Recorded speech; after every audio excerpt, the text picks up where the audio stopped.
Assalamu alaikum. So today we are recording the revision video for magnetism. ठीक है. If you're enjoying this kind of stuff and you want more of this stuff to continue on the channel, so please do consider subscribing and showing some support. ठीक है. So without further ado, let's start. सबसे पहले तो हमारे से देखिए magnetic field हम किस चीज को कहते हैं. मैग्नेटिक फील्ड एक ऐसा रीजन होता है या स्पेस होती है जहां पे एक करंट कैरिंग कंडक्टर को जो परपेंडिकुलर रखा गया है फील्ड के आपके उसको एक फोर्स एक्सपीरियंस हो. राइट. आप इसको चार्ज की टर्म में भी डिफाइन कर सकते हैं. आप ये बोल सकते हैं कि रीजन और space where a charge moving perpendicular to the field experiences a force. तो दोनों तरीकों से आप उसको स्पेसिफाई कर सकते हैं, लेकिन ज्यादातर ये वाली डेफिनेशन आती नहीं है. सिर्फ ऐसी जस्ट फॉर फॉर्मेलिटी यहाँ पे लिखी हुई कि मैग्नेटिक फील्ड हम कहते हैं किस चीज को है. सो मैग्नेटिक फील्ड में क्या होता है, करंट कैरिंग कंडक्टर. कंडीशन ये है कि वो परपेंडिकुलर रखा हुआ हो या एटलीस्ट कोई कंपोनेंट परपेंडिकुलर हो और वो वहां पे क्या कर रहा हो, फोर्स एक्सपीरियंस कर रहा हो. या फिर इसी तरह चार्ज के लिए कि चार्ज जो है वो मूव कर रहा हो और वो मूव भी परपेंडिकुलरली कर रहा हो या उसको कोई ना कोई कंपोनेंट परपेंडिकुलर हो. ठीक है, ये बात मजीद वाजे होके नीचे आ जाएगी. अच्छा. Now the first question is कि draw the magnetic field for the magnet. अच्छा, अगर मुझे magnetic field for the magnet बनानी है तो सबसे पहले हम आउटसाइड ऑफ द मैग्नेट की बात कर लेते हैं. Outside of the magnetic field lines go from north to south. ठीक है, they will go from north to south. अच्छा, तो आपने ये बना दी. अब दूसरी बात ये होती है कि देखो, जब हम मैग्नेट से दूर होते जाएंगे तो हमारी मैग्नेटिक फील्ड लाइंस कमजोर होती जाएगी, यानी हमारी मैग्नेटिक फील्ड कमजोर होती जाएगी. राइट, जाहिर बात है. When I am closer to the magnet then they will be stronger, when I am further away from the magnet then they will be weaker. So basically बात ये है कि बेटा आपने क्या करना है, जब आप दूर जा रहे हो मैग्नेट से, आपने ये गैप ज्यादा दिखाना है. You need to show a little bit more gap to show that the magnetic field is getting weaker in this region. ठीक है. एंड देन सिमिलरली मैं एक और फील्ड लाइन बना रहा हूं लास्टली, और ये क्या आ जाएगी, इसका भी मैं गैप ज्यादा दिखा दूंगा कि ये जो है वो मेरे पास कुछ इस तरीके से आ रहा है. And remember, outside of the magnet we have magnetic field lines going from north to south. ठीक है, इसी तरह जो है वो मैं लेफ्ट भी बना लूंगा. तो मैंने जो है वो लेफ्ट भी बना लिया, नॉर्थ टू साउथ ये जा रही. फिर जो है वो थोड़ा दूर करके बना दूंगा एक. ठीक है, और जो है वो फिर मजीद दूर करके बना दूंगा लाइक दिस. तो ये मेरी मैग्नेटिक फील्ड लाइंस बन गई हैं. Outside of the magnet they will go from north to south. अच्छा जी. And inside of the magnet the field lines go from south to north. ठीक है, यानी अगर इनसाइड ऑफ द मैग्नेट आपसे बोल दिया गया तो वो फील्ड लाइंस क्या करेंगी, साउथ टू नॉर्थ जाएंगी. और साउथ टू नॉर्थ जो हमारी inside of the magnet field lines जाएंगी वो एक यूनिफॉर्म मैग्नेटिक फील्ड होगी. It will be a uniform magnetic field, यानी हम इक्वली स्पेस्ड पैरेलल लाइन से उसको क्या कर रहे होंगे, दिखा रहे होंगे. So I am going to draw equally spaced parallel lines to show that uniform magnetic field. और याद रखना, inside of the magnet हमारे पास साउथ टू नॉर्थ जा रही होती है वो फील्ड लाइंस. ठीक है. सो ये रफली जो है वो मैंने इस तरीके से क्या कर दिया, यहाँ पे बना दिया है. और ये बातें जो है वो मैंने यहाँ पे नीचे भी लिखी हुई हैं अगर आपको डायग्राम फौरन से समझ में ना आए. So outside magnet south to north and draw more gap as you move further away because they're becoming weaker. And inside of the magnet you will draw from south to north and it's a uniform magnetic field. ठीक है. फिर we have a magnetic field between two magnets. अच्छा, ये इतना आता नहीं है लेकिन ये जनरल नॉलेज है, सबको अपनी ओ लेवल से पता होगा. तो ये ओ लेवल वाली ही बात है, इसमें हम ज्यादा टाइम स्पेंड नहीं करेंगे. तो नॉर्थ का I already told you, north में से फील्ड लाइंस बाहर निकलती हैं. सो इस तरीके से फील्ड लाइंस बाहर निकलेंगी. सिमिलरली यहां से भी फील्ड लाइनें बाहर निकल रही होंगी. ऑब्वियसली रिपल्जन वाला केस है, therefore these field lines are getting repelled and ये इस तरीके से मीट नहीं कर रही. ठीक है. साउथ का क्या केस होगा, साउथ का केस भी बिल्कुल यही होगा, बस फर्क ये होगा कि इसके अंदर जो है वो फील्ड लाइंस अंदर की तरफ आ रही होंगी इंस्टेड ऑफ गोइंग आउटवर्ड. ठीक है. सो आपकी जो है वो ये वाली केस क्या हो गई, साउथ वाली केस हो गई है. ठीक है. तो ये आपकी साउथ वाली केस आ गई. और ये बीच में जो मार्क कर रहा हूं ये नल पॉइंट्स है. ठीक है, between the like poles we will have null points. ठीक है, तो साउथ और साउथ और नॉर्थ के बीच में हमारे पास रिपल्जन हो रही होगी. तो रिपल्जन को देखने दिखाने के लिए हमने फील्ड लाइंस को मिलाया भी नहीं और बीच में हमारे पास नल पॉइंट भी आ गया. और बाकी अगर मैं आपसे नॉर्थ टू साउथ बात करूं तो नॉर्थ टू साउथ हम ऑलरेडी ऊपर भी बना चुके हैं कि क्या होता है हमारे पास जो है वो इट्स लाइक दिस. ठीक है, तो it's going to be like this. ये आ रहा होगा हमारे पास. हाँ, और जब हम मैग्नेट से बाहर जा रहे हैं तो फिर वो कर्व होना शुरू हो जाएंगी हल्की हल्की. एंड जो है वो then it might be something like this. ठीक है. तो आपने इस तरीके से एक पैटर्न बनाना होता है नॉर्थ टू साउथ. ये ओ लेवल वाली नॉलेज है तो ये मैं इस पर इतना टाइम स्पेंड नहीं करूंगा, ये तो सबको पता ही होता है. अच्छा, now let's talk about magnetic field strength. ठीक है, सो मैग्नेटिक फील्ड स्ट्रेंथ क्या होती है, इसका सिंबल जो है हमारे पास बी है, और इसको बहुत दफा एग्जामिनर जो है वो मैग्नेटिक फ्लक्स डेंसिटी भी बोलता है। ठीक है, so it is defined as, अगर मैं बी को डिफाइन करूं तो बी को कैसे डिफाइन कर सकता हूं, it is the force acting per unit current, यानी per unit length on a current carrying conductor placed perpendicularly in a magnetic field. ठीक है, तो it is defined like this, it is the force acting per unit current per unit length on a current carrying conductor placed perpendicular to a magnetic field. Perpendicular वाला लफ्ज बहुत important है, क्योंकि अगर हमारा करंट जो है वो परपेंडिकुलर नहीं है, अगर वो पैरेलल है, तो उसको कोई भी फोर्स जो है वो फील नहीं होगी। अच्छा, usually the way I remember this formula is through this, because this is much more easier to remember. F equals to BIL, तो आप भी जो है वो इसी को याद रखो। अगर फॉर एग्जांपल आपसे मैग्नेटिक फील्ड स्ट्रेंथ की डेफिनेशन पूछ ली और अगर आपको याद नहीं आ रही हो, तो बस आपने क्या करना होगा, आपने इस फॉर्मूले को रीअरेंज करके इस फॉर्मूले लेके आना होगा और फिर उसके हिसाब से अपनी डेफिनेशन कंस्ट्रक्ट कर देनी होगी। Right, it's very easy to see, force acting per unit current per unit length. Right, so it's very easy to see, you can just memorise this और इसको फिर वापस से कन्वर्ट करके अगर डेफिनेशन भूल गए तो देख सकते हो। फिर क्या है हमारे पास, दूसरी डेफिनेशन भी होती है, जैसे मैंने आपको बताया था हम चार्ज के टर्म में भी डिफाइन कर सकते हैं। तो चार्ज के टर्म में हमारे पास क्या होती है, magnetic field strength will be defined as the force acting per unit charge per unit velocity. ठीक है जी, per unit charge per unit velocity of a charge moving perpendicular to the magnetic field. ठीक है, इसमें बहुत important ये बात है कि वो मूविंग चार्ज होना चाहिए, because moving charges produce current.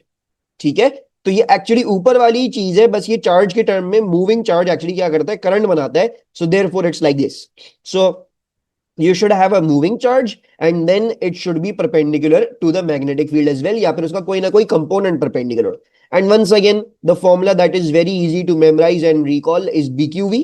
So F equals to BQV in the case of charges. हाँ, और बाकी अगर आप भूल गए, अगर आपको चार्जेस के टर्म में लिखनी हो अपनी मैग्नेटिक फील्ड स्ट्रेंथ, तो उसको रीअरेंज करके आप उस तरीके से लिख सकते हैं। अच्छा, फिर एक और सवाल जो बड़ा कॉमन होता है वो ये आपसे बोलते हैं कि define the Tesla. The Tesla का क्या मतलब है, द टेस्ला का मतलब, जैसे हमने द रेडियन देखा था उसमें मतलब क्या था, वन वन रेडियन था। सिमिलरली इधर भी क्या है, वन टेस्ला। तो आपने क्या करना है, आपने बेसिकली इसको वन बनाना है, you mean need to make it one. इसको वन कैसे बनाओगे, जब फोर्स वन होगी, करंट वन होगी, लेंथ वन होगी, राइट, तभी वन आएगा। और भी तरीकों से वन आ सकते हैं, लेकिन this is the most easiest way to define that. So हम इसको कैसे डिफाइन कर सकते हैं, हम द टेस्ला को डिफाइन ऐसे कर सकते हैं कि it is defined as having 1 Newton of magnetic force on a current carrying wire placed perpendicular field पर यूनिट लेंथ पर यूनिट करंट। ठीक है, यूनिट का मतलब क्या होता है, यूनिट का मतलब वन ही होता है। तो पर यूनिट लेंथ पर यूनिट करंट बोल रहा हूं तो उसका मतलब है पर 1 मीटर लेंथ पर 1 एम्पियर करंट। ठीक है, तो you can define the Tesla like this, कुछ भी नहीं करना, आपने सिंपली यही लेना है और इसमें बस हर जगह वन वन वन डाल के अपनी नई डेफिनेशन क्रिएट कर देनी है। तो 1 Newton of force per unit current per unit length on a current carrying conductor placed perpendicular to the field is your the tesla. ठीक है, अच्छा एक सेकेंड। अच्छा, then the examiner may not always be very कह लो gracious with you and he might not always give you, जैसे अगर for example मैं आपको ये बोलूं कि मेरे पास जो है वो एक नॉर्थ पोल है, if I have a north pole and if I have a south pole. ठीक है जी, तो और आप सबको पता है कि हमारा क्या होता है, हमारा जो है वो मैग्नेटिक फील्ड जो है वो नॉर्थ टू साउथ जा रही। अब अगर मैं करंट यू रखूंगा, if my current carrying wire is placed like this, then they both are perpendicular, तो इस पे हमारी फोर्स कितनी हो जाएगी, इसकी force I can work out using BIL, है ना। लेकिन अगर फॉर एग्जाम्पल मेरे पास कोई वायर ऐसा पड़ा हुआ है जिसमें करंट जो है वो इस तरफ है, let's draw it with green, if the current is like this for example. ठीक है, या थोड़ा सा इसको सेपरेट करके बनाता हूं, यहां बनाता हूं, करंट इज लाइक दिस, तो आप देख सकते हो कि अब ये दोनों क्या है, ये दोनों पैरेलल हो गए, इसके ऊपर कोई भी मैग्नेटिक फोर्स एग्जर्ट नहीं हो रही होगी। मैग्नेटिक फोर्स एग्जर्ट होने का कंडीशन क्या है, कंडीशन ये है कि दोनों चीजें परपेंडिकुलर होनी चाहिए आपस में। ठीक है, या उनका कोई ना कोई कंपोनेंट परपेंडिकुलर हो। सो जैसे मैंने बोला कि हर दफा एग्जामिनर ग्रेशियस नहीं होगा, हो सकता है आपको किसी एंगल पे टेढ़ी करके दे दे, तो फिर बेटा क्या करना होगा, आपने परपेंडिकुलर कंपोनेंट ढूंढना होगा। So we all know the magnetic field will go from north to south like this. Current को देखो, करंट अभी ये जा रहा है, देखो मुझे करंट के क्या कर सकता हूं मैं, दो कंपोनेंट बना सकता हूं। एक कंपोनेंट ऐसे बना सकता हूं और एक कंपोनेंट में ऐसे बना सकता हूं, है ना। मुझे कौन सा इंपॉर्टेंट है, मेरे लिए इंपॉर्टेंट ये वाला है। क्यों? क्योंकि ये है परपेंडिकुलर मेरी मैग्नेटिक फील्ड के। समझ रहे हो बात को? So I basically want to find out the current का कंपोनेंट दैट इज दिस। तो ये कौन सा कंपोनेंट हो जाएगा? Very easy to see, angle के ऑपोजिट है तो ये हो जाएगा आई साइन थीटा। अच्छा, आप इसको सोच सकते हो एज रिजॉल्विंग द करंट, आप इसको ऐसे भी सोच सकते हो कि एज रिजॉल्विंग द लेंथ। ठीक है, आप लेंथ के तौर पे भी सोच सकते हो, करंट के तौर पे भी सोच सकते हो। बहुत दफा तो बहुत सारे लोग जो है वो मैग्नेटिक फील्ड स्ट्रेंथ के तौर पे भी उसको भी रिजॉल्व कर लेते हैं। मतलब आप इन तीनों में से कोई भी क्वांटिटी जो भी आपको आसान लग रही है आप रिजॉल्व करके उसके टर्म में। अब देखो, लेंथ और करंट तो सेम डायरेक्शन में ही होंगे, ठीक है। If this is the length, length में लेवल कर देता हूं with black. If this is the length, तो लेंथ और करंट तो सेम डायरेक्शन में होंगे, तो आप इसको लेंथ को रिजॉल्व करना सोचो या जो है वो करंट को रिजॉल्व करना सोचो, आपके पास आंसर एक ही आएगा। हाँ, मैग्नेटिक फील्ड स्ट्रेंथ कभी कभार किसी किसी केस में आसान होती है रिजॉल्व करना, तो वो भी आप देख सकते हो, ठीक है। तो वो आपको देखना पड़ेगा, बट इसमें ये बात है कि आप इनको तीनों में से कोई भी एक चीज जैसी भी आपको रिजॉल्व करनी है, बस ख्याल ये रहे कि परपेंडिकुलर कंपोनेंट निकालना होगा। So over here what will the formula become? The formula will become F equals to BIL sine theta, because I am taking the sine theta वाला कंपोनेंट, तो BIL साइन थीटा हो गया, वो multiply होगा तो मेरे पास मेरी मैग्नेटिक फोर्स आ गई। अच्छा, सिमिलरली इसको देखो, अब बहुत दफा ये होता है कि बच्चे जो है बस ये याद कर लेते हैं कि साइन थीटा होगा, ऐसा नहीं है, आपको देखना पड़ेगा एग्जाम में क्या हो रहा है क्या नहीं हो रहा। सो नॉर्थ टू साउथ हमारी फील्ड लाइन यूं जा रही होगी, राइट। मुझे कौन सा कंपोनेंट ढूंढना है? मुझे वेलोसिटी का वो कंपोनेंट ढूंढना है जो कि परपेंडिकुलर है उस मैग्नेटिक फील्ड के। सो परपेंडिकुलर कौन सा होगा? ये वाला होगा, दिस वन, है ना, दिस वन। सो ये क्या आ रहा है? ये आ रहा है with the angle this time, so this is going to be a v cos theta. So now if I want to find out the magnetic field strength, so what will this be? This will be BQV cos theta. Obviously charge है तो BQV लगाऊंगा और cos theta वाला component ले लिया क्योंकि वो है एक्चुअली मेरी मैग्नेटिक फील्ड स्ट्रेंथ के परपेंडिकुलर। तो ये देखना पड़ेगा कि कौन सा कंपोनेंट एक्चुअली परपेंडिकुलर है, और गलती से नहीं कि हर दफा साइन थीटा लगा के आ रहे हैं या कुछ भी लगा के आ रहे हैं। मेजॉरिटी ऑफ द टाइम जब भी मैंने सवाल देखा है तो उसमें साइन थीटा ही लग रहा होता है, ठीक है। लेकिन इसका हरगिज ये मतलब नहीं है कि आप चेक ना करें, ठीक है जी, उसको देख के आइएगा, ठीक है। तो हमारे पास क्या है, अब हमें जो नेक्स्ट डिस्कस करना है वो हमारा लेफ्ट हैंड फ्लेमिंग्स रूल है। अच्छा, लेफ्ट हैंड फ्लेमिंग्स रूल बहुत इंपॉर्टेंट है। हमारे कोर्स में राइट हैंड फ्लेमिंग रूल नहीं है, हम वो इस्तेमाल नहीं करते। तो आपने लेफ्ट हैंड फ्लेमिंग रूल को ही सही तरह समझना, और इलेक्ट्रोमैग्नेटिक्स में भी ये दोबारा आएगा नेक्स्ट चैप्टर में, सो मैं उधर भी आपको उसके हवाले से आपको बता दूंगा, ठीक है। अच्छा, लेफ्ट हैंड फ्लेमिंग रूल आपके पास बेसिकली होता है, the thumb is basically showing the magnetic force और the motion of the object, ठीक है जी। The pointer shows the magnetic field की direction and the middle finger shows the current, ठीक है जी। और करंट की डायरेक्शन हमारी इसमें कन्वेंशनल करंट होती है, ठीक है। तो क्या होगा, हमारी मिडिल फिंगर इज करंट, हमारी pointer is the magnetic field, और हमारी जो फोर्स होती है, मैग्नेटिक फोर्स जो होती है वो हमारे थंब से रिप्रेजेंट हो रही होगी। अच्छा, फिर दूसरी बात ये है कि क्योंकि ऑब्वियसली अभी एक 3D केस हो गया, इसमें 3 डायमेंशनल हमारे पास केस चल रहा होगा, तो 3D केस में हमें ऑब्वियसली एक और डायरेक्शन को, जाहिर बात है पेपर पे एक और डायरेक्शन, थ्री डायमेंशन कैसे स्पेसिफाई होंगे। So therefore we have build a notation कि हमने डॉट और क्रॉस की नोटेशन बना ली। अच्छा, डॉट और क्रॉस का मतलब क्या होता है? आप इसको सिंपली एक एरो से याद रख सकते हो। ये एक एरो बनाया हुआ मैंने आपके लिए, अगर आपकी आंख ये रखी हुई है और एरो आपकी तरफ आ रहा है, ठीक है, if the arrow is coming towards you, और आपकी आंख उधर रखी हुई है जहां पे एरो की टिप है, तो आपको क्या दिखेगा? आपको ये दिखेगा, आपको एरो की जस्ट टिप दिखेगी, और वो टिप ऐसा लगेगा आपको मेरी आंख में आके घुसने वाली है, right. So when you see a dot that means it is coming towards you, it is towards you and it is out of the page. जाहिरन बात है, पेज आपके सामने पड़ा होगा ना, पेज जो होगा आपका एग्जाम पेपर जो होगा वो सामने पड़ा होगा आपकी आंख के। सो ये एरो निकल के आपके अंदर आ रहा है, यानी पेज के अंदर से बाहर आ रहा है, right. And the other notation that we have is cross. Cross means into the page या फिर अवे फ्रॉम यू, तो आप इसको भी एरो से देख सकते हैं। एरो के पीछे क्या लगे होते हैं? फेदर्स लगे होते हैं, है ना। तो अगर पीछे से देखोगे तो पीछे से क्या नजर आएगा? फेदर्स नजर आएंगे। फेदर्स जो है वो क्रॉस पैटर्न में लगे हुए होते हैं, ठीक है। So that means it is going away from you, आपसे दूर जा रहा है। और अगर हम पेज की बात करेंगे, पेज अगर यहां सामने रखा हुआ आपकी सामने, तो ये पेज के अंदर जा रहा होगा, so it is into the page, ठीक है। तो ये नोटेशन भी जो है वो आपने क्या करनी है? समझनी है और इसको इस्तेमाल करनी होती है। अब कुछ हम एग्जांपल्स ट्राई आउट कर लेते हैं on how to work out the direction of force in all of these cases.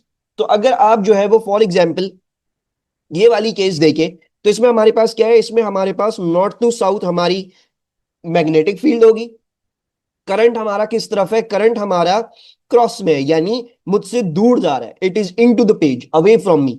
So how will I open my thing? I am going to open my camera to show you this. सो मेरी जो magnetic field है वो north to south है, like this. ठीक है, current जो है वो मुझसे दूर जा रहा है, इन टू द पेज जा रहा है, राइट? क्रॉस नजर आ रहा है तो मुझसे दूर जा रहा है, तो मैं अपनी जो मिडिल फिंगर होगी वो अपने आप से दूर खोलूं। ये याद रखना कि भाई एक दफा जब पॉइंटर ओपन कर दी तो वो चेंज ना हो। ये ना हो कि आप मिडिल फिंगर को खोलने के चक्कर में पॉइंटर को किसी और डायरेक्शन में भेज दें, नहीं।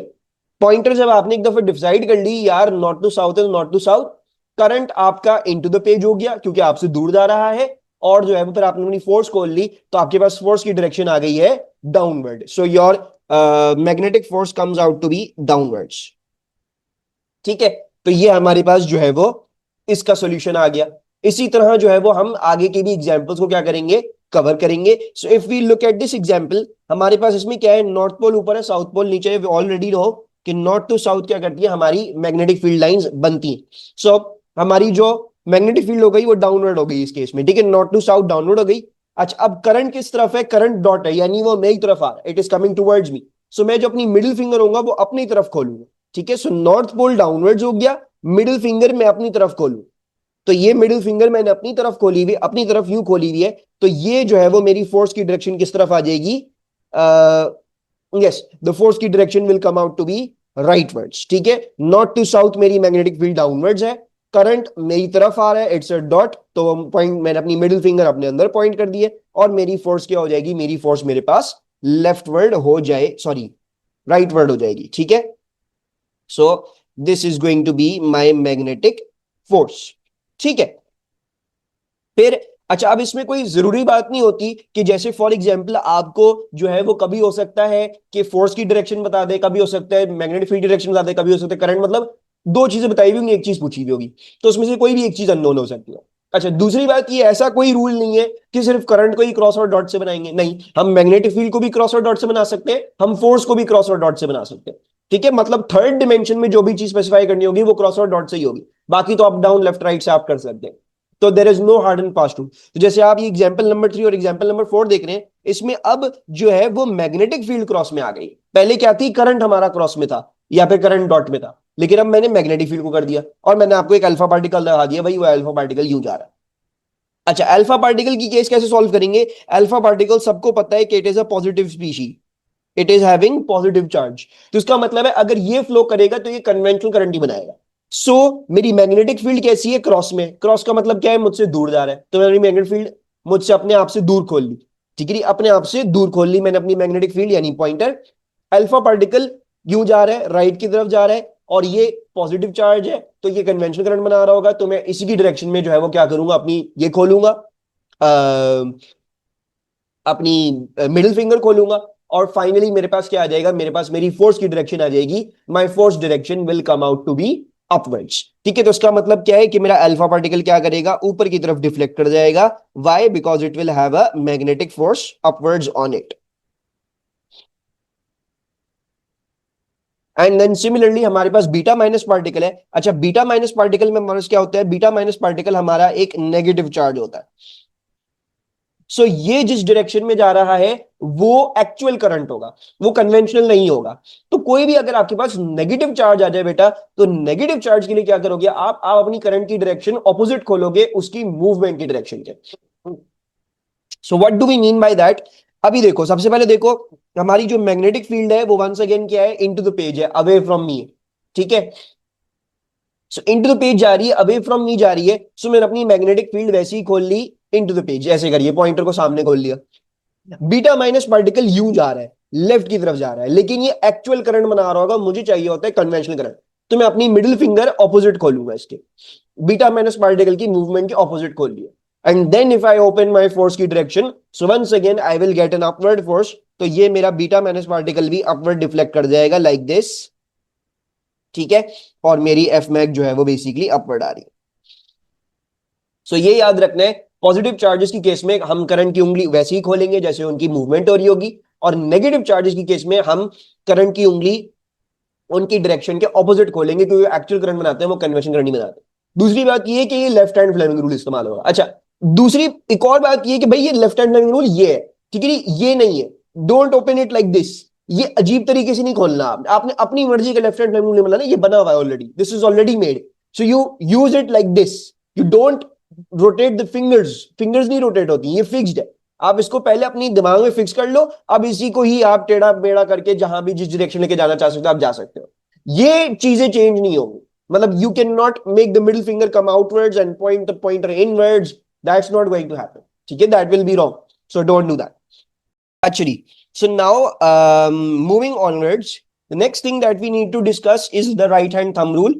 राइट हैंड थंब रूल किस काम में इस्तेमाल होता है आपको बेसिकली यहाँ डायग्राम में दिख रहा होगा। अच्छा, दूसरी बात ये कि आई don't own any of these diagrams, ठीक है। यहाँ पे लिंक थी, एक्चुअली लिंक हट गई है मेरे ख्याल से, नेक्स्ट डायग्राम है वो भी यहीं से इसी वेबसाइट से। सो जो भी मैंने लिंक्स दी हुई वेबसाइट्स की, ये इन्हीं की इमेजेस हैं, I don't own any of these images, so all credit goes to them, ठीक है। अच्छा, so what was I saying, हाँ हम अब हमें जो डिस्कस करना है वो हमारा राइट हैंड थंब रूल है। राइट हैंड थंब रूल कब इस्तेमाल होता है, अगर हमारे पास कोई करंट कैरिंग वायर दिया हुआ है, उसमें हमें करंट की डायरेक्शन बताई हुई है, so I can get to know the magnetic field की डायरेक्शन फ्रॉम इट, ठीक है। तो for example the way to do this question, जैसे आपको बोला हुआ है draw the magnetic field for the current carrying wire below, so how would you do this, बहुत आसान है, बहुत सिंपल है। बेसिकली देखो, आपके पास जो है वो आपका करंट डाउनवर्ड्स है, तो आपने अपनी थंब क्या कर लेनी है, राइट हैंड है ये, ठीक है। ये रूल्स याद रखने, कौन से में लेफ्ट हैंड है कौन से में राइट हैंड है। तो अभी हमारे पास एक करंट कैरिंग वायर है, मैं इसकी मैग्नेटिक फील्ड निकालना चाह रहा हूं, मेरा राइट हैंड थंब रूल इस काम के लिए इस्तेमाल होता है। सो मेरा करंट जो है वो डाउनवर्ड्स है, तो मैंने अपना राइट हैंड का थंब जो है वो डाउनवर्ड्स ओपन कर दिया। बाकी जो मेरी फिंगर्स जिस डायरेक्शन में कर्ल कर रही है, वो डायरेक्शन मुझे क्या शो कर रही है, वो मुझे डायरेक्शन शो कर रही है मेरी मैग्नेटिक फील्ड के। So they are curling like this, ठीक है जी, यानी आगे से यूं घूम के जा रही है पीछे की तरफ। So I will make the magnetic field lines just like this, ठीक है जी, मेरी मैग्नेटिक फील्ड लाइंस ये हो जाएंगी इस तरीके से, दे आर रोटेटिंग, यानी you can kind of think of it like in a clockwise direction, मतलब अगर मैंने यूं करूं तो ये क्लॉकवाइज हो जाएगा इस हिसाब से, सही है। तो ये आपने एक लाइन बना ली। अब क्या करना होगा आपको, अब जो है वो, अब हमारे पास जो करंट कैरिंग वायर की मैग्नेटिक फील्ड होती है वो कोइंसेंट्रिक सर्कल्स में बनती है, राइट। तो आपने एक सर्कल बना लिया, अब आपने क्या करना होगा, अब आपने जो है वो जाहिर बात है एक दो और सर्कल बनाने होंगे, और बाकी वही बात है भाई, जब आप दूर जाओगे वायर से तो इसकी मैग्नेटिक फील्ड स्ट्रेंथ डिक्रीज करेगी, सो आप जो अब नेक्स्ट सर्कल्स बनाओगे उनमें गैप जरा ज्यादा दिखाओगे, so you need to show little bit more gap, ये दिखाने के लिए कि भाई मेरी मैग्नेटिक फील्ड क्या कर रही है, वीकर होती जा रही है, ठीक है। एक सेकेंड,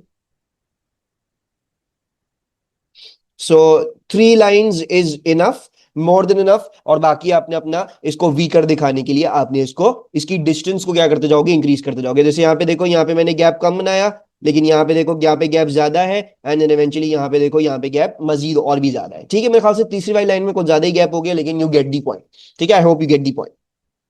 अच्छा, फिर अब आ जाते हैं on the case of force between two current carrying conductors. तो अगर मैं दो करंट कैरिंग कंडक्टर्स की बात करूं, तो सबसे पहली बात क्या आ सकती है, आपसे ये पूछा जा सकता है यार तो मुझे दोनों करंट कैरिंग कंडक्टर्स की कंबाइंड मैग्नेटिक फील्ड जरा बना के दिखा दो। अच्छा, कंबाइंड मैग्नेटिक फील्ड कैसे बनेगी वो देख लो।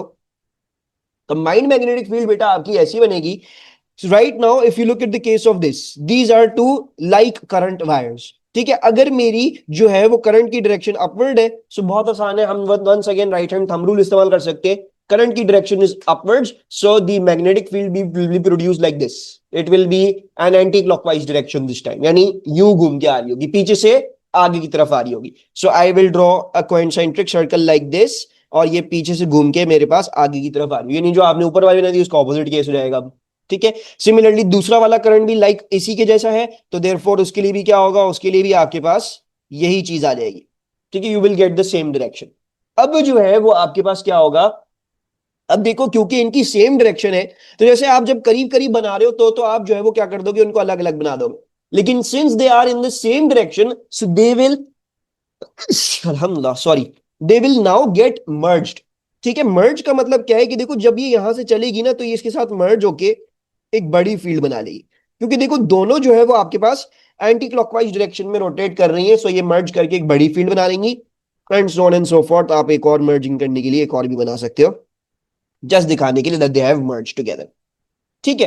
फिर अगर मैं अनलाइक करंट्स की बात करूं, तो I hope by now you gotten the point. ये आपका ऊपर वाला वायर है, मैं इसकी ऑलरेडी दिखा चुका हूं डायरेक्शन क्या होगी। सो अब मैं कैमरा ओपन नहीं कर रहा, I am just going to draw it quickly. So इसकी मैग्नेटिक फील्ड ऐसी है और डाउनवर्ड वाले की आपने ऑलरेडी ऊपर बना ली थी, डाउनवर्ड वाले की ऐसी है, इसके ऑपोजिट होगी, राइट। सो इसकी जो है वो हमारे पास इस तरफ आ रही है। अब देख रहे हो तुम लोग कि ये जो है ना, ये हमारे पास क्या है, opposite directions. So since they are opposite directions they will not merge together. तो ये क्या बन जाएगा, मेरे पास अलग अलग दो केसेस बन जाएंगी। आई विल गेट टू अलग अलग cases, they are not going to merge together. एक मिनट, मैं दूसरी वाली को थोड़ा छोटा कर लूं, ठीक है। तो ये मेरे पास इस तरीके से केस बन जाएंगी, they will remain separate, they will not combine together.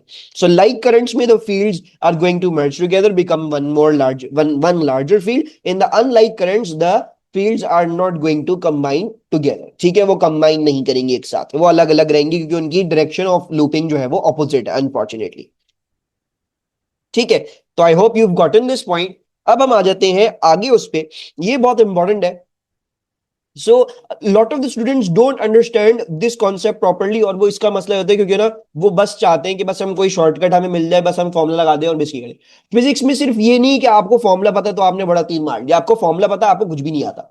You need to know how to apply that formula, you need to have a proper logic intact. बच्चों की लॉजिक ही नहीं होती, वो पता नहीं क्या पढ़ के चिल्लाते हैं, बस समझ रहे होते कि फॉर्मूला लगा लगा के चिल्लाएंगे तो बस हो जाएगा काम। फिजिक्स ये नहीं है unfortunately. A level physics is not like that at all. आपको कॉन्सेप्ट लगाना पड़ता है, आपको लॉजिक लगानी पड़ती है। अगर आप सिर्फ फॉर्मुलेस पढ़ के जा रहे हैं तो most probably will get bad grade. अच्छा, तो सबसे पहली बात यह रहती है कि why is there a force on the wires and what will be the direction of the forces on both wire and wire to justify through a proper diagram.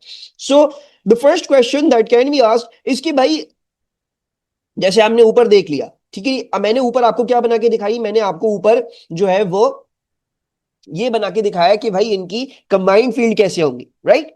But the question now is कि यार क्या इन दो wires के बीच में force होगी, यानी is this wire going to put a force on the wire one and is wire one going to put a force on wire two, is that going to happen, and if that is happening so why is that happening. हमने इसको answer करना है। अच्छा, अब इसको answer करने का क्या तरीका होगा, उसको देखने के लिए, उसको समझने के लिए थोड़ा सा आपको 3D इंट्यूशन चाहिए होगी। अब देखो, मैं अगर फॉर एग्जाम्पल वायर टू को भी पर्सपेक्टिव में लूं, ठीक है नहीं, तो वायर टू को मैं अगर पर्सपेक्टिव में लूं तो देखो वायर वन की फील्ड कैसी थी, वायर वन की फील्ड ऐसी थी ना, like this, look at this. Wire one की फील्ड ऐसे है, यानी यूं घूमती है और यूं घूमती है ना। It's like this, that is exactly what I have drawn over here.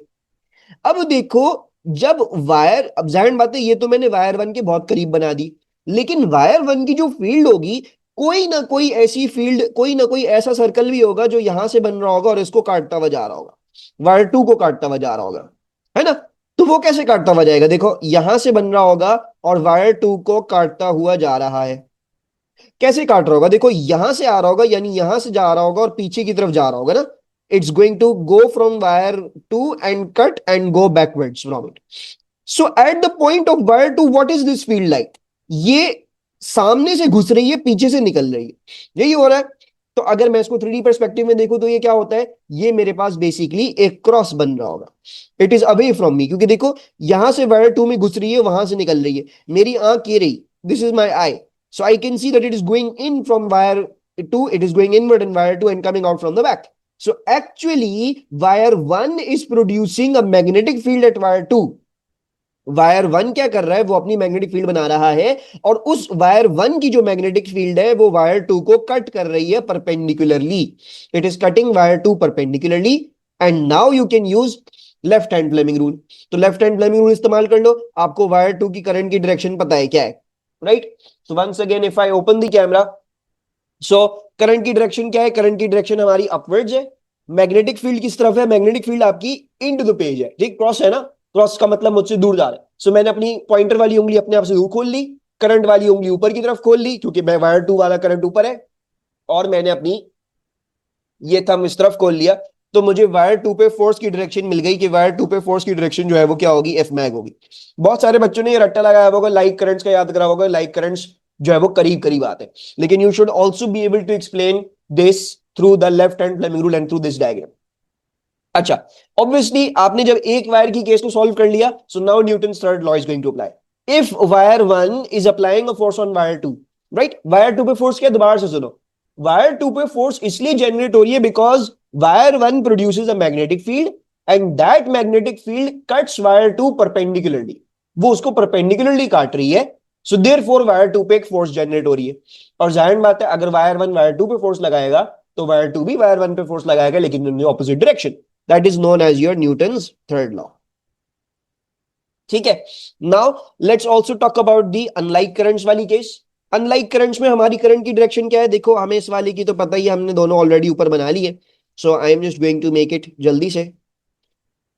So like this and like this. And जो है वो वायर टू का कैसा है, वायर टू का मेरे पास डाउनवर्ड है ना, तो डाउनवर्ड हमारे पास ये उस तरफ घूम रहा होगा। ठीक है, तो ये मेरे पास उस तरफ आ गया। अच्छा, अब ये देखो, अब अगर मैं वंस अगेन पर्सपेक्टिव देखूं वायर टू का, इसको वायर वन वाली मैग्नेटिक फील्ड कैसे काट रही है, देखो वायर वन की जो मैग्नेटिक फील्ड है वो यहां से घूमती है और इसके सामने से घुसती है, इसके पीछे से निकलती है ना।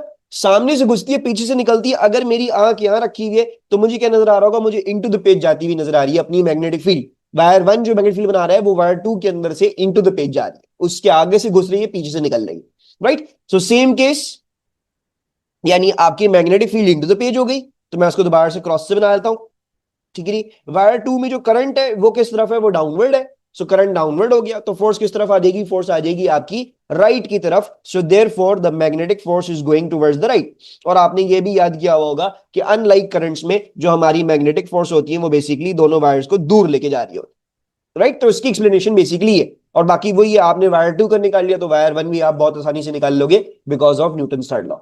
अगर एक डायरेक्शन में एक की फोर्स है तो दूसरी की डायरेक्शन दूसरे में होगी, because if wire one is applying a force on wire two then wire two applies the same and equal magnitude force, but just opposite in direction on wire one. ठीक है, तो I hope you have gotten this concept. इसी तरह अगर for example मैं आपको बोलूं बेटा मुझे वायर टू के परस्पेक्टिव से दिखाओ, तो वायर टू की मैग्नेटिक फील्ड देखो कैसी है, यहां से जाती है वायर वन के अंदर, यहां से घुसेगी और पीछे से निकलेगी। So once again it's like an into the page वाली कॉन्सेप्ट लाइक दिस। ठीक है, सो वायर वन पे भी जो हमारी फील्ड आ रही है वो इंटू द पेज आ रही है, वायर वन को काटती हुई इंटू द पेज जा रही है। सो इंटू द पेज खोल लो, वायर वन की करंट ऊपर की तरफ है तो फोर्स की डायरेक्शन लेफ्टवर्ड आ गई। इसको न्यूटन थर्ड लॉ के बगैर भी कर सकते हो, ऐसे भी कर सकते हो। इसी तरह लाइक करंट वाली केस भी देख लो। लाइक करंट वाली केस में अगर फॉर एग्जांपल मैं वायर टू की मैग्नेटिक फील्ड बनाऊं, वायर टू की क्या है, वायर टू का करंट अपवर्ड है, तो इसका मतलब क्या है, यू। ये मतलब वायर टू की जो है वो यू बन रही होगी magnetic field. So it will B like this. ठीक है जी, सो वायर टू की पीछे से घूम के आगे की तरफ आ गई। अब अगर मैं इसको इंटरसेक्ट करवाऊं at wire one, if I make it intersect at wire one, so what's going to happen, wire one पे इंटरसेक्ट जब होगी तो ये वायर वन के पीछे से घुसेगी, आगे से निकलेगी, है ना। It is going to come inside of wire 1 from the behind and come out from the front. तो what is this going to be, this is going to be like the case of towards you, ये पीछे से घुस रही है, आगे से निकल रही है, यानी आपकी तरफ आ रही है। so the magnetic field at wire 1 due to wire 2 is going to be towards you, यानी आउट ऑफ द पेज। तो आपने अपनी पॉइंटर जो अपनी तरफ खोल ली, करंट की डायरेक्शन क्या दी हुई है, अपवर्ड दी हुई है, तो आपकी फोर्स की डायरेक्शन देख लो इधर की तरफ आ गई, जो कि हमने ऑलरेडी बनाई। ठीक है, तो ये आपके पास केसेस है। अगर थोड़ा सा जो है वो कंफ्यूजन हो रही है तो थोड़ा सा स्लो डाउन करके वीडियो को और बार बार रिवाइंड करके देख लोगे तो ये सारी केस समझ में आएंगी। आपको एक भी केस समझ में आती थी इसमें से कि मैंने कैसे बनानी है वो, अगर आपको एक भी केस समझ में आ गई कि वायर वन की कैसे कट करी वायर टू को, आपको वो भी समझ में आ गया, तो फिर आपने बाकी सारी तो जल्द जल्द 2 मिनट में कर लेनी है, क्योंकि once you get the gist of it तो आगे वाली कहानी सारी आसान हो जाएगी उसके बाद आपकी। अच्छा, so let's also write the answer for this down. तो जैसे मैंने आपसे पूछा था why is there a force on the wires, तो फॉर एग्जांपल अगर हम वायर टू के परस्पेक्टिव से लिखे, सो कंसिडरिंग वायर टू, ठीक है जी, there is a force on it as wire 1 produces a magnetic field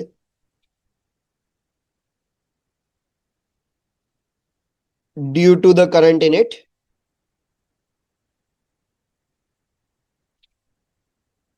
Considering wire 2, there is a force on it as wire 1 produces a magnetic field due to the current in it. This magnetic field cuts wire 2 perpendicularly, and that is why there is a force on wire 2. ठीक है जी, and then you can work out the action reaction pair using Newton's third law. अगर wire 2 पे force है wire 1 की वजह से, तो वायर 1 के ऊपर भी फोर्स होगी ड्यू टू वायर 2. ठीक है, तो ये जस्ट ऐसे ही लिखवा दिया ताकि आपको बात जो है वो क्या हो, क्लियर हो कि वायर 2 पे फोर्स क्यों है. वायर 2 पे फोर्स इसलिए क्योंकि वायर 1 की मैग्नेटिक फील्ड उसको काट रही है. ठीक है. अच्छा, so let's consider the case of the light currents and assume a current of 3 amperes flows in wire 1 and a current of 2 amperes flows in wire 2. The magnetic field produced by a wire at a distance r from it can be found out using this. क्या बोला हुआ भाई, देखो light currents वाली case को consider करो.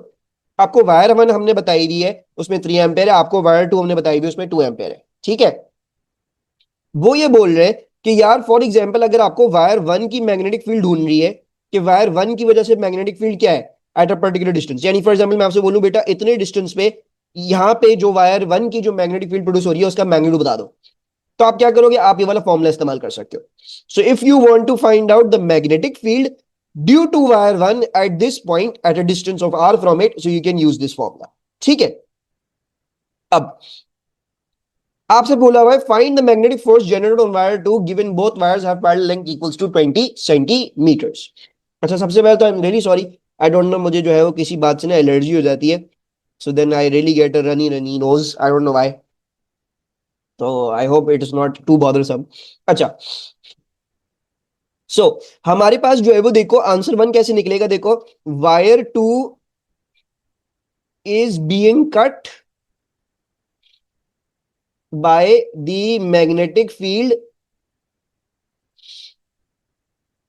Of wire 1. Wire 1 की magnetic field क्या कर रही है, वायर 2 को काट रही है. सो अगर मुझे वायर 2 पे फोर्स चाहिए, फोर्स ऑन वायर 2 चाहिए, तो मैं क्या करूंगा, मैं इसके ऊपर BIL वाला फॉर्मूला लगाऊंगा. राइट, बी किसकी लूंगा, बी लूंगा वायर 1 की. क्यों, क्योंकि वायर 2 बैठा हुआ है वायर 1 की फील्ड के अंदर. So I want to find out what is the magnetic field strength being produced by wire 1. Then current किसका लूंगा, करंट लूंगा वायर 2 का, क्योंकि भाई F इक्वल्स टू BIL में जो करंट कैरिंग कंडक्टर पे आप फोर्स निकालना चाह रहे होते, BIL में I की जगह उसी करंट कैरिंग कंडक्टर का करंट डालते. और लेंथ आपको दी हुई है 20 सेंटीमीटर, वो आप डाल दो. अब बी ऑफ वायर 1 कैसे निकलेगा, बी ऑफ वायर 1 आपके पास जो है वो इस फॉर्मूले के थ्रू निकल जाएगा. सो 4 पाई इंटू 10⁻⁻7. अच्छा, अब इसमें करंट कौन सा जाएगा, अब इसमें जो करंट जाएगा वो आपका वायर 1 वाला जाएगा, क्योंकि यही बोला है ना भाई, अगर आपको एक पर्टिकुलर डिस्टेंस r पे जो है वो ढूंढना हो कि आपके इस वायर की मैग्नेटिक फील्ड क्या बन रही है, सो जाहिर बात है इसी का करंट डालेंगे तो फिर इसकी मैग्नेटिक फील्ड से मतलब चलेगी ना. सो मैं जो हूँ इस फॉर्मूला में इसका करंट डाल दूंगा 3 एम्पेयर का, डिवाइड कर दूंगा बाय 2 पाई, और जो है वो आर क्या है, आर मुझे दिया हुआ है दोनों वायर्स के बीच में 3 सेंटीमीटर का डिस्टेंस है. ठीक है, और बाकी फिर करंट इन वायर 2 से मल्टीप्लाई कर देंगे. ठीक है, ये वाला सारा पार्ट बी था. अब करंट इन वायर 2 इज 2, और लेंथ क्या हो जाएगी, मेरी लेंथ जो है वो 20 सेंटीमीटर है. सो 20 into 10⁻⁻2, and I can put all of this in a calculator. So I am getting the force on wire 2 is coming out to be an 8 into 10⁻⁻6 newtons. ठीक है. अच्छा, then the second part asks you कि whether the magnitude of the forces on both the wires will be equal or will it be different.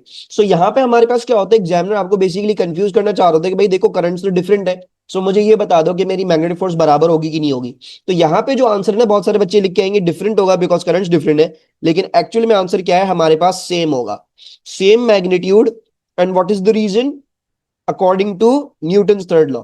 भाई Newton भैया क्या कहते हैं कि अगर वायर 1 वायर 2 पे फोर्स लगा रहा है तो वायर 2 भी वायर 1 पे उतनी ही फोर्स लगा रहा होगा. Right, so there will be no difference even if you have different amounts of currents. मतलब एक वायर में ज्यादा एक वायर में कम है तो इससे कोई फर्क नहीं पड़ता. Same magnitude according to Newton third law. Apart from that you can also think of it like this कि देखो अभी हमने वायर 2 की फोर्स ऐसे निकाली है ना, यानी हमने जो है वो वायर 2 के लिए हमने ये वर्किंग इस तरह से करी है. राइट, अगर मैं आपको बोलता बेटा वायर 1 के लिए कर दो, तो वायर 1 के लिए क्या होता है, बस यहाँ पे ये 2 होता है ये 3 होता, बस डिफरेंस ये होता. अब आप सब ये बात समझते हो कि मैं 3 into 2 करूं या फिर 2 into 3 करूं, आंसर 6 आएगा. So you can also understand it by this perspective that actually या फिर as the force is proportional to the product of the currents. So since it is proportional to the product of the currents, so therefore if I do a 2 into 3 or a 3 into 2, it will give me the same answer. ठीक है, next जो हमारे पास चीज आ जाती है वो हमारा है सोलेनॉइड का right hand grip rule. Once again यहाँ पे राइट हैंड ही इस्तेमाल होगा और एक्चुअली बिल्कुल वैसा ही है जैसे अभी हमने राइट हैंड थंब रूल पढ़ा. बस फर्क क्या है, इंटरप्रिटेशन का फर्क है. इंटरप्रिटेशन भी क्या है हमारे पास, ये है कि हमारा जो थंब होगा वो हमें नॉर्थ पोल की डायरेक्शन बताएगा और हमारी जो करंट जो होगा वो हम अपनी उंगलियों की डायरेक्शन से बताएंगे. जैसे अभी देखो हमारे पास सोलेनॉइड में करंट क्या है, यूं है ना, ऊपर की तरफ है. So therefore they also open their fingers like this, all pointing upwards. Their nails are all pointing upwards. तो ये आपने इस तरफ खोल लिया, ऑटोमेटिकली फिर आपको नॉर्थ पोल की डायरेक्शन मिल जाएगी. So let's apply this on the case down below. आपको बोला हुआ है इसके लिए हमें मैग्नेटिक फील्ड जो है वो बना के दिखाओ. तो सोलेनॉइड में अगर आप करंट देखोगे तो current in the solenoid is upwards, right. So I will use my right hand and I will open my fingers upwards. मेरी फिंगर्स यूं अपवर्ड्स होनी चाहिए. तो जब ये ऊपर की तरफ जा रही होंगी, ठीक है, यानी ये सामने से ऊपर की तरफ जा रही है ना, तो मैंने यूं खोल लिया और फिर मैं अपना थंब खोलूंगा तो मेरा थंब लेफ्ट की तरफ ही आ रहा है. So the current is going upwards like this and मेरी magnetic field automatically north pole जो है वो मेरा ऑटोमेटिकली क्या आ गया, लेफ्ट की तरफ आ गया. मेरा थंब ये दिखा रहा है. ये याद रखना कि यहाँ पे हमने राइट हैंड इस्तेमाल करना है, लेफ्ट हैंड इस्तेमाल नहीं करना. सो देयरफॉर हमारे पास क्या आ जाएगा, हमारे पास नॉर्थ पोल यहां आ जाएगा, साउथ पोल यहां आ जाएगा. और फिर जो जो बातें मैंने आपको मैग्नेट के लिए बताई थी कि मैग्नेट की आप जो है वो कैसे बनाओगे फील्ड, तो आपने बिल्कुल वैसे ही बनानी है. तो हमने क्या देखा था कि भाई आपकी जो मैग्नेटिक फील्ड होती है आउटसाइड ऑफ मैग्नेट वो नॉर्थ टू साउथ जाती है. जैसे जैसे आप मैग्नेट से दूर जाते जाओगे तो अपना गैप इंक्रीज करते जाओगे. सो you will increase the gap, ठीक है. और जो है वो इसी तरह नीचे भी हो जाएगा.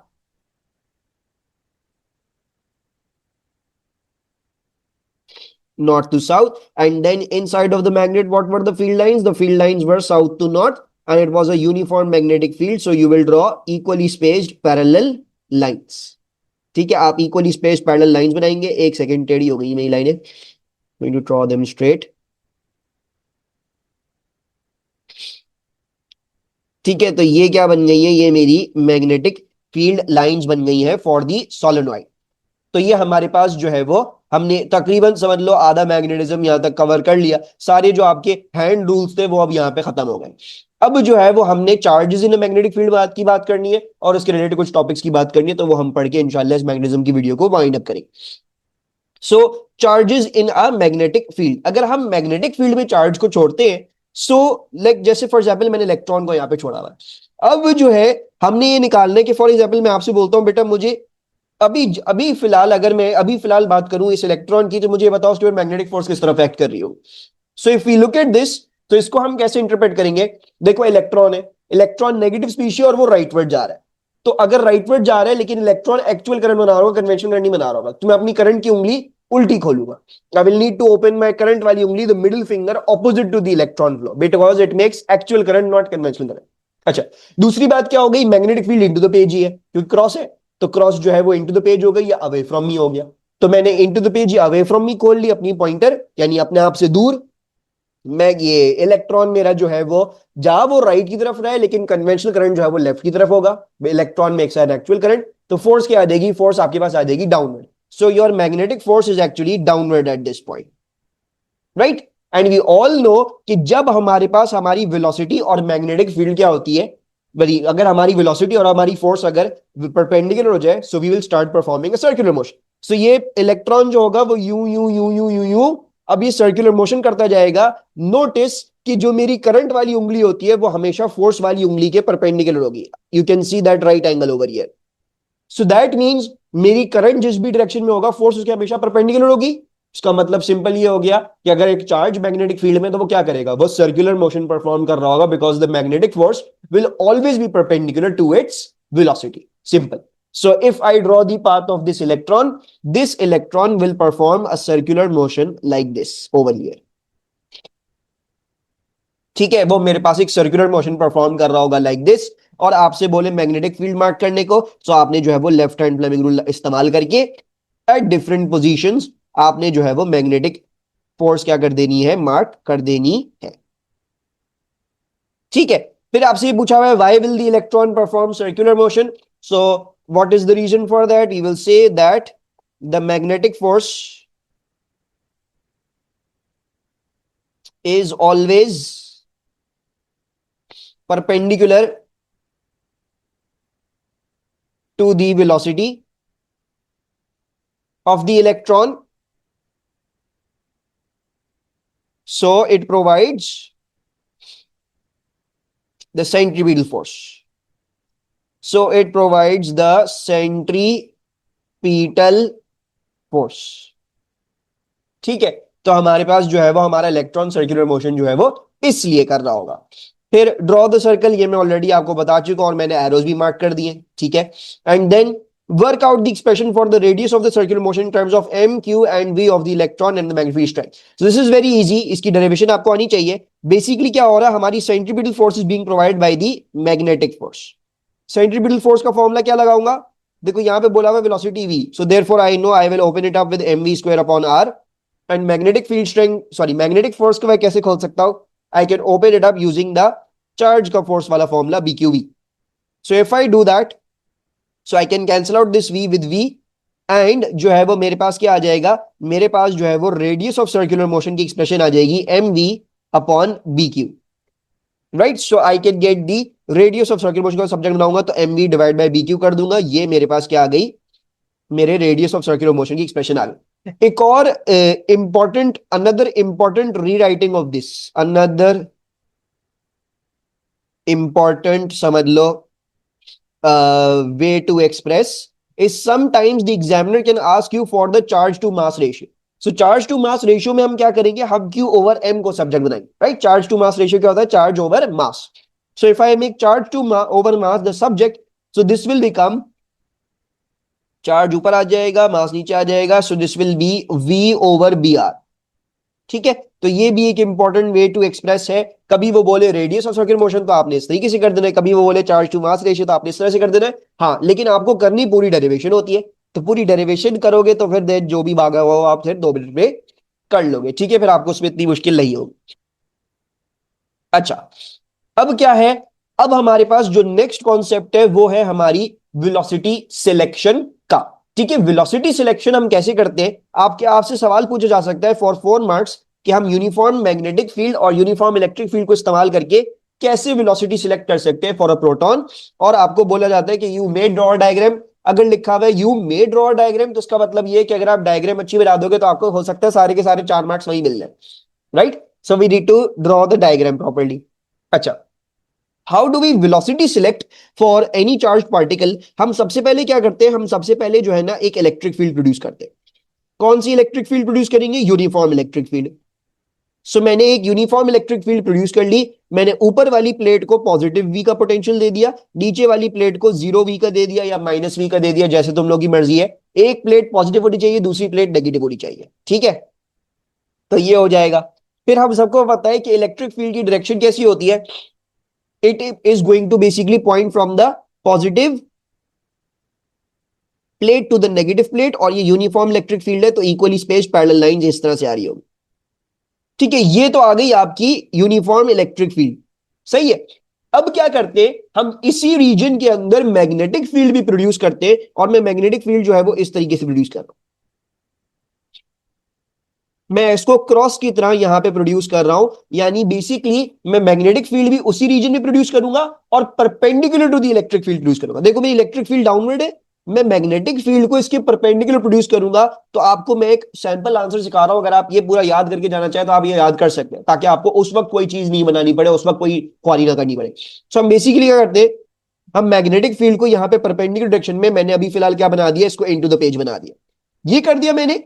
अब जो भी मेरा चार्ज पार्टिकल है, जैसे मेरे पास यहां पे प्रोटॉन है, मैं उस प्रोटॉन को इस फील्ड के अंदर क्या कर दूंगा? इंसर्ट कर दूंगा. अब फॉर एग्जाम्पल अगर मैं आपसे बात करता हूं कि यार प्रोटॉन जो है वो इलेक्ट्रिक फील्ड की वजह से किस तरफ डिफ्लेक्ट होगा. सो यू ऑल नो भाई, नीचे वाली प्लेट नेगेटिव है तो प्रोटॉन के ऊपर जो इलेक्ट्रिक फोर्स लग रही होगी वो डाउनवर्ड लग रही होगी, है ना. तो वो इलेक्ट्रिक फोर्स की वजह से नीचे डिफ्लेक्ट हो रहा है. और अगर मैं मैग्नेटिक फोर्स की बात करूं तो मैग्नेटिक फोर्स मेरी कैसी होगी? देखो मेरा जो मैग्नेटिक फील्ड है वो इनटू द पेज है. सो मैंने अपनी पॉइंटर इनटू द पेज खोल ली. प्रोटॉन जो है वो राइट की तरफ जा रहा है, राइट। सो वो राइट की तरफ आ रहा है, कन्वेंशनल करंट ही होगा because proton is a positive charge. So मेरी मैग्नेटिक फोर्स क्या आ गई, अपवर्ड आ गई, right. So my magnetic force is coming upward. तो अगर मेरी मैग्नेटिक फोर्स की वजह से मैं बात करूं तो मेरी मैग्नेटिक फोर्स क्या है, मेरी मैग्नेटिक फोर्स अपवर्ड है, लाइक दिस। अब अगर फॉर एग्जाम्पल मेरी इलेक्ट्रिक फोर्स ज्यादा स्ट्रांग होती तो फिर ये नीचे जाके कोलाइड कर जाता। अगर मेरी ये मैग्नेटिक फोर्स ज्यादा स्ट्रांग होती तो ये ऊपर जाके कोलाइड कर जाता।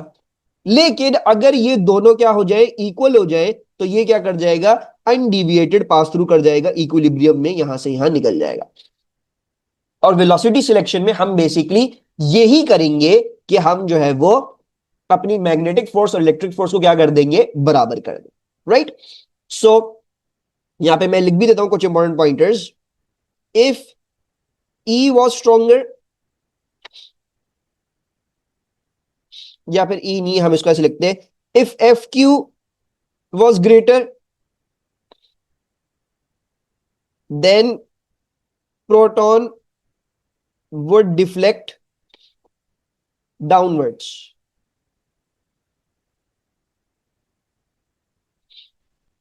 ठीक है, ऑब्वियसली मैं अपनी केस के हवाले से बता रहा हूं, हर दफा ऐसा नहीं होगा, आपको वर्कआउट करना पड़ेगा। फिर if magnetic force was greater, क्या होगा, then proton would deflect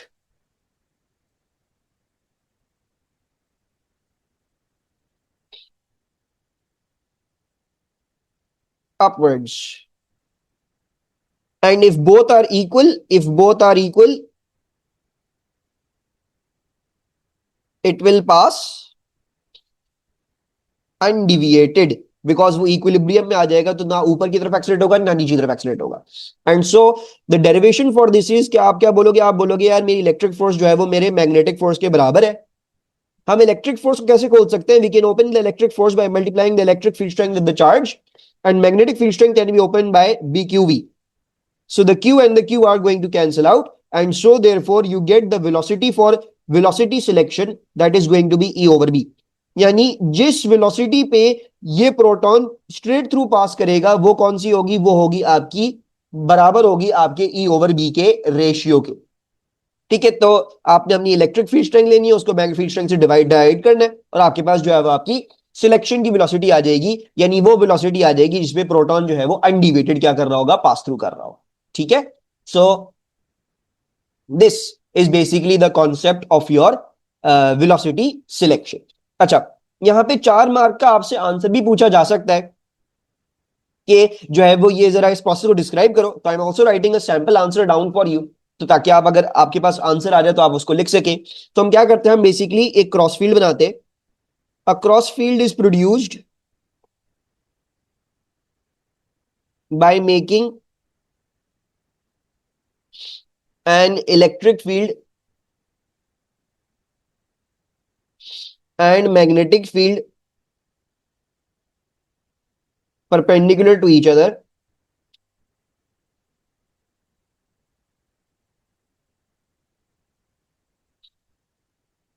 charged particles are then inserted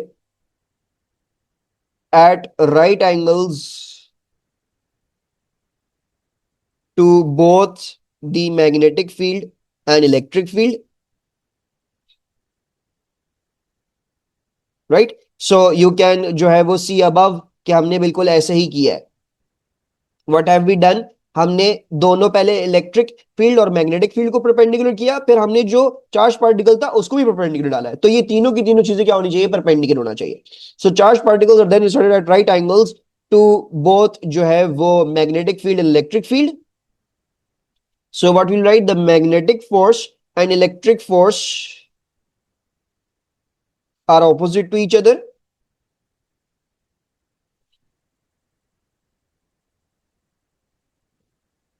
when they are equal, charged particles pass undeviated with V equals to E over B।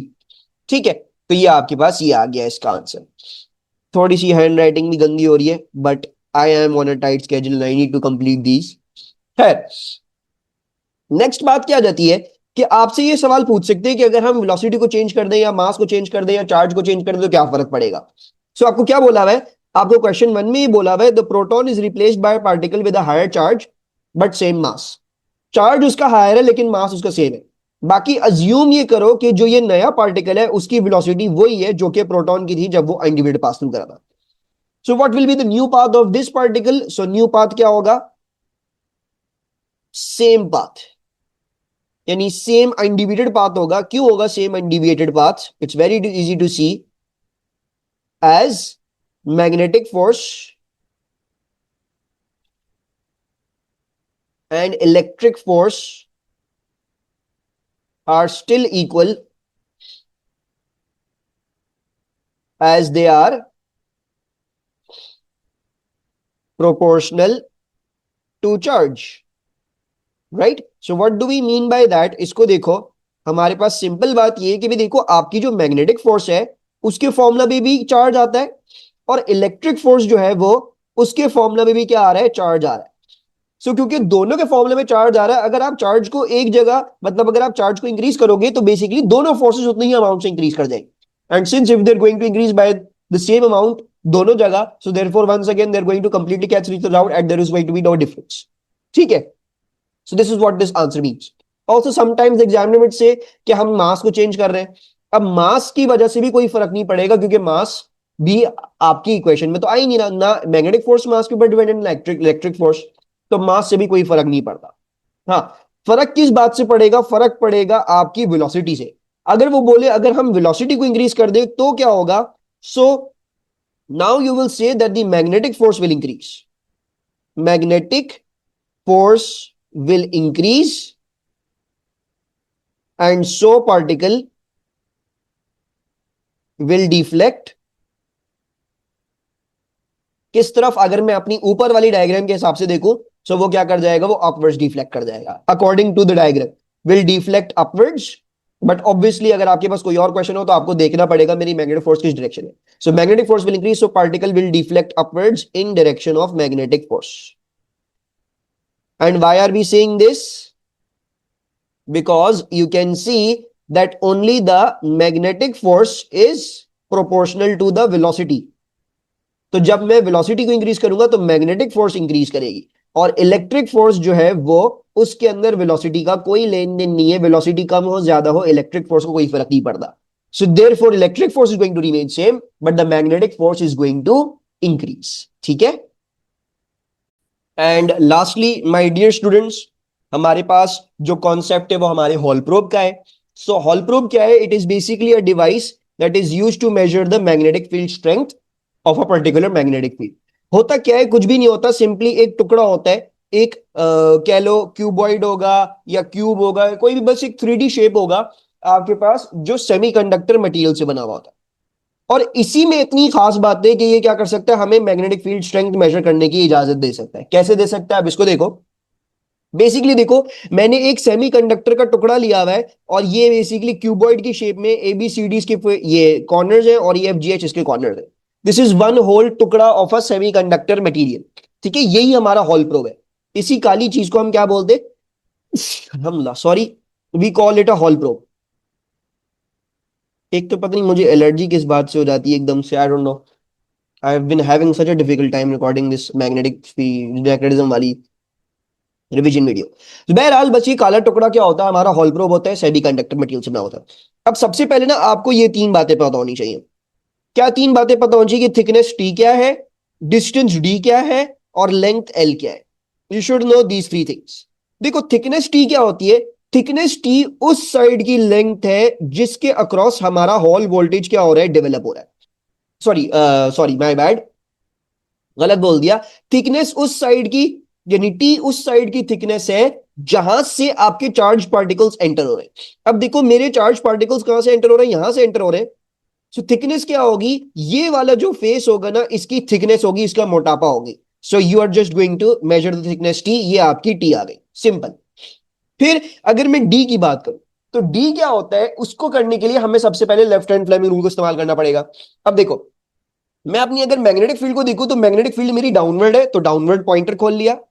फिर करंट इलेक्ट्रॉन्स जा रहे हैं right की तरफ, है ना, लेकिन इलेक्ट्रॉन नेगेटिव चार्ज है, तो मैं क्या करूंगा, मैं इसको ऑपोजिट खोलूंगा करंट वाली उंगली को इसके। सो मैं जो हूं वो अपनी इलेक्ट्रॉन्स की डायरेक्शन को यूं खोलूंगा, लेफ्ट की तरफ दिखाऊंगा इंस्टेड ऑफ राइट की तरफ।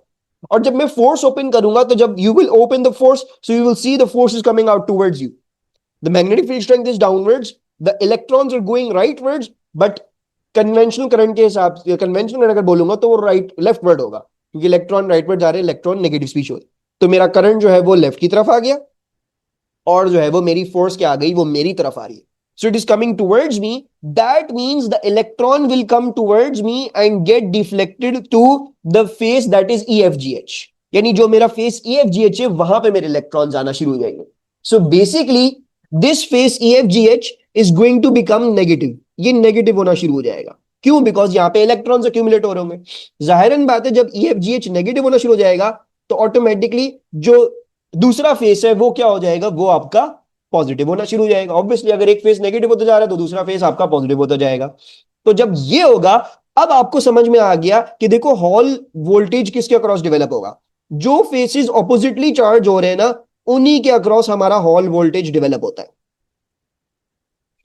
ठीक है, सो इनके अक्रॉस मेरा हॉल वोल्टेज डेवलप हो जाएगा। सो मेरी जो डिस्टेंस डी होगा, वो उन फेसेस के बीच में मेजर किया जाता है जिसके अक्रॉस हॉल वोल्टेज बन रहा है, या फिर जो ऑपोजिटली चार्ज हो रहे हैं। So basically the distance D is this length, यहां से लेके यहां तक, यानी उस एबीसीडी वाले फेस से लेके ईएफजीएच वाले फेस तक। और फाइनली हमारी जो लेंथ एल है, length L is the length through which charges are flowing. उसको समझने के लिए पहले ये देखो होगा क्या, आपकी जो इलेक्ट्रॉन्स होंगे वो अकॉर्डिंग टू, क्योंकि हमारे पास यहाँ पे एक मैग्नेटिक फील्ड है, तो क्या होगा, वो मैग्नेटिक फील्ड क्या करती रहेगी, उन इलेक्ट्रॉन्स को इस फेस की तरफ डिफ्लेक्ट करती रहेगी, right. So they are going to deflect over here. अब मसला क्या है, जब ये यहाँ पे डिफ्लेक्ट होंगे, तो ये वाली फेस नेगेटिव होगी, वो वाली फेस पॉजिटिव होगी। तो automatically at the same time as they are going to deflect and get deposited on this face, an electric field is also going to generate, because this face is negative, this face is positive। और हमने already देखा हुआ है, अगर हम एक positive plate और negative plate parallel रख दें, तो उनके बीच में इलेक्ट्रिक फील्ड बनना शुरू हो जाती है। तो यहां से यहां क्या होगी, बेसिकली इलेक्ट्रिक फील्ड बनना शुरू हो जाएगी। You will start getting electric field produced in this region। And उसकी वजह से अब क्या होगा, इलेक्ट्रॉन्स के ऊपर अब ऑपोजिट डायरेक्शन में फोर्स लगेगी। जाहिर बात है, ये पॉजिटिव प्लेट है, तो अब ये इलेक्ट्रिक फोर्स क्या कर रही होगी, इसको इधर बुला रही होगी। वेयर मैग्नेटिक फोर्स किस तरफ भेज रही है, इलेक्ट्रॉन्स को वो नीचे तरफ भेज रही है, right. So now once again the electric force जो है वो क्या हो गई है, वो ऑपोजिट हो गई है आपके मैग्नेटिक फोर्स के। और एक पॉइंट आएगा, देखो जब तक मैग्नेटिक फोर्स स्ट्रॉन्गर होगी, तब तक इलेक्ट्रॉन्स डिफ्लेक्ट होते रहेंगे। लेकिन एक पॉइंट आएगा कि इलेक्ट्रॉन्स इतने ज्यादा अक्यूमुलेट हो चुके होंगे इधर, कि आपकी इलेक्ट्रिक फील्ड इतनी स्ट्रांग हो चुकी होगी, कि आपकी इलेक्ट्रिक फोर्स इतनी स्ट्रांग हो चुकी होगी कि वो बराबर हो चुकी होगी आपके मैग्नेटिक फोर्स के। And when it will become equal, so now no more deflection will happen and the electrons will pass through undeviated. वो फिर इधर से घुसेंगे और सीधा सीधा उधर से निकल जाएंगे। सो लेंथ एल क्या है, length L is basically that length through which the electrons will flow। तो यहां से लेके यहां वाली length, so this is going to be this length, they're flowing through this length। ठीक है, so basically हमारे पास ये है हमारे हॉल प्रोब का कॉन्सेप्ट। यहां पे भी सारी वो बातें जो है वो क्या कर दी है, मैंने आपके साथ क्लियर वर्डिंग्स में क्या कर दी है, शेयर कर दी है।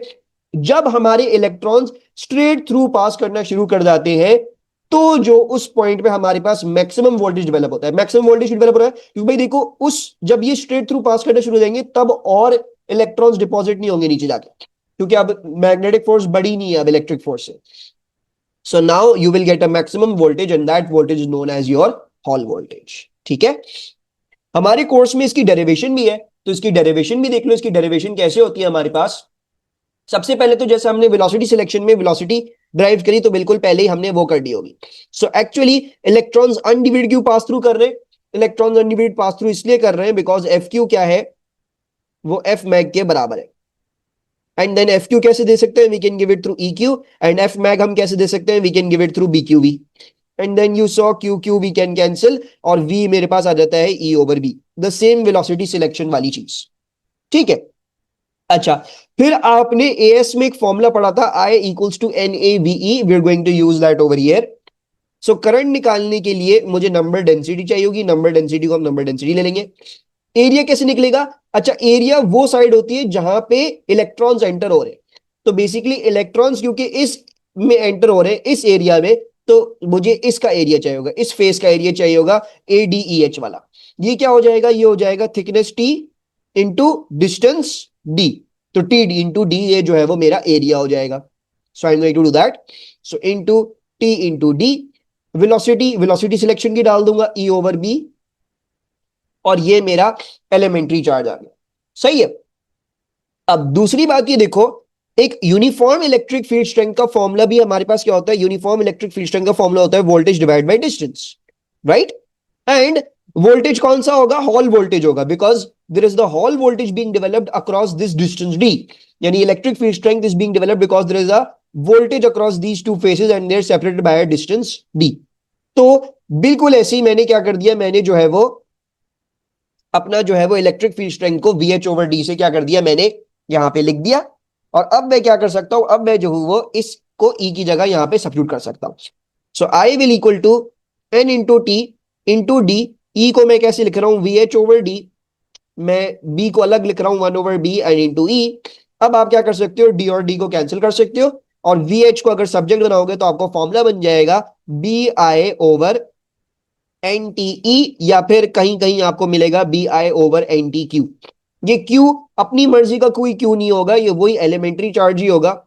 मैं यूजुअली BI/NTE लिखता हूं, लेकिन आप NTQ भी लिख सकते हैं। बस दिमाग में ये रखिएगा कि Q क्या होगा? Q E के बराबर ही होगा, एलिमेंट्री चार्ज के बराबर होगा। ठीक है। सो ये क्या है? ये इसकी डेरिवेशन भी आपके पास आ गई है। अच्छा, फिर आपके पास क्या है? Why is a semiconductor used and not a metal. भाई यहां पे सवाल पूछता है एग्जामिनर कि भाई हम सेमीकंडक्टर मटेरियल क्यों इस्तेमाल करते हैं, हम क्या कहते हैं, मेटल क्यों नहीं इस्तेमाल करते? So we don't use a metal because, उसका मैं आपको रीजन बताता हूं। आप ये देखो, नंबर डेंसिटी और हॉल वोल्टेज क्या है? Inversely proportional. मेटल्स की जो नंबर डेंसिटी होती है ना, वो बहुत ज्यादा हाई होती है, और सेमीकंडक्टर की जो नंबर डेंसिटी होती है वो कम होती है। So since it is inversely proportional, if I have less number density, then my Hall voltage will be greater. And if I have more number density, my Hall voltage will be smaller. So basically क्या है? Semiconductors have small number density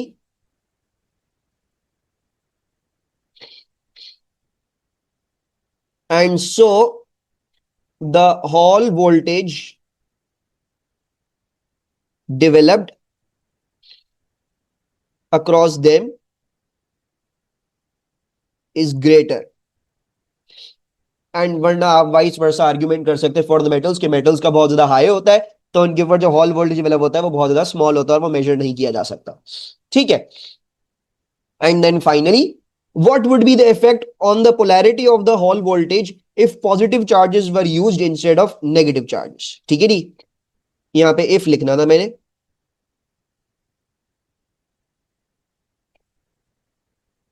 ठीक है। So what would be the effect on the polarity? तो बहुत simple है, देखो, अगर मैं फॉर एग्जाम्पल आपके साथ एक केस शेयर करूं, ठीक है, बहुत सिंपल सी केस है, मैं आपको इसको एक डायग्राम के थ्रू समझाता हूं। देखो, सब जो मेरे पास मैग्नेटिक फील्ड इस तरह से है, टू वर्ड्स भी है, आउट ऑफ द पेज है, ठीक है नी। और मेरे पास सिमिलरली मैं एक और डायग्राम ऐसे बना देता हूं।